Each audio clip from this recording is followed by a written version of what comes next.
In every Indian family, there are two photographs. The first is of the millennial.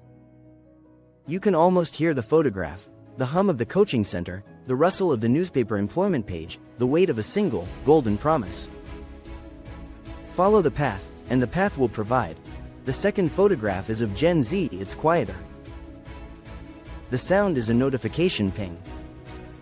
The weight is not of a promise, but of a question. What if the path disappears? Today, we're not comparing work ethics or loyalty. We are reading two different social contracts written by two different Indias. And understanding why the younger one, Gen Z, is not just surviving, but psychologically positioned to navigate the India that actually exists. The Indian millennial, roughly those born between the mid-80s and mid-90s, was the last generation to receive a contract in clear, bold print. Its clauses were simple. Clause 1. Certificates are capital. Your rank, your degree, your college brand, this was your permanent, non-depreciating asset. Clause 2. Endurance is investment. The first 10 years of your career were not for thriving, but for paying dues.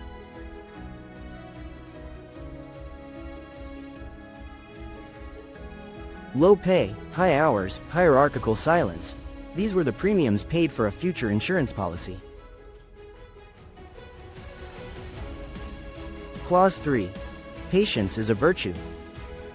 Life's milestones, true independence, home ownership, financial security, were distant post-retirement benefits. You were in a long queue for a train that was always coming tomorrow.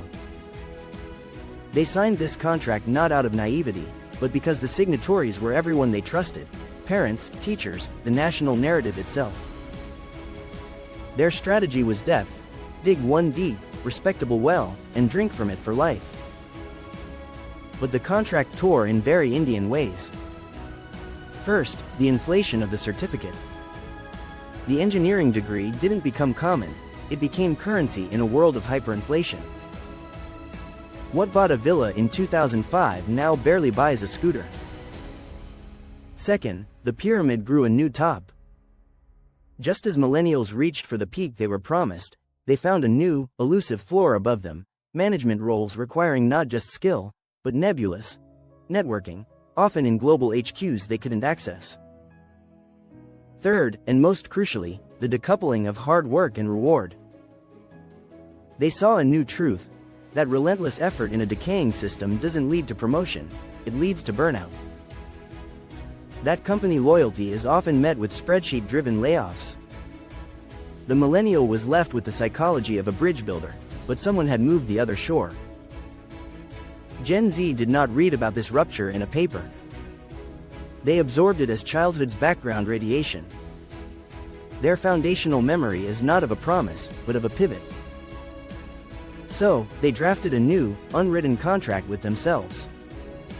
Its core principle is not delayed gratification, but parallel gratification. Clause 1. Skills over sanctions. They ask not, is this degree respected? But, is this skill bankable? A YouTube tutorial on UI, UX holds as much weight as a classroom lecture. They build portfolios, not just resumes. Clause 2. Leverage over loyalty.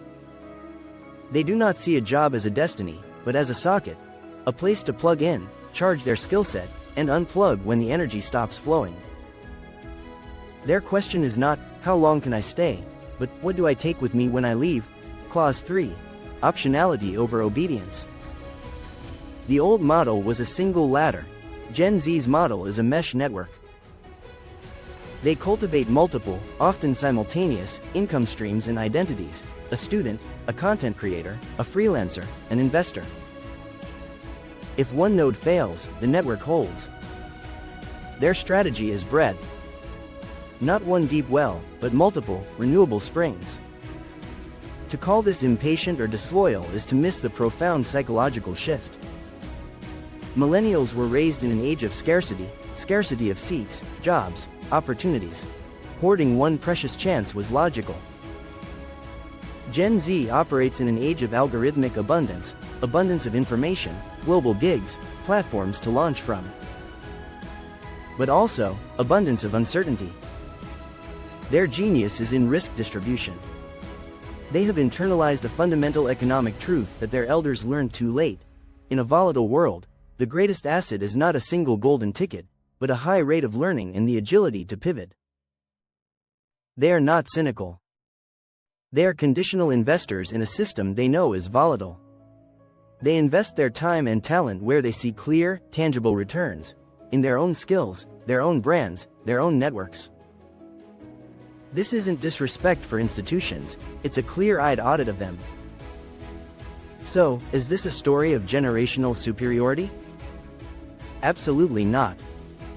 It is a story of contextual intelligence. The millennial was the heroic specialist, trained to master a stable system. Gen Z is the pragmatic generalist, trained to navigate a chaotic one. The millennial trusted the lighthouse. Gen Z, seeing the lighthouse flicker, learned to read the stars, the currents, and built a boat that doesn't fear changing course. In the end, the millennial's lesson was one of endurance. The Gen Z's lesson, born from witnessing that endurance, is one of agency. They are not waiting for the system to give them a horizon. They are using their many tools to draw their own. And in that act of drawing, they might just redraw the map for everyone. If this reflection on India's generational shift resonated with you, tap that like button. Which contract did you grow up with? Share your experience in the comments below. Know someone who needs to hear this? Share this with the millennial or Gen Z in your life. For more insights into modern India's unspoken truths, hit subscribe.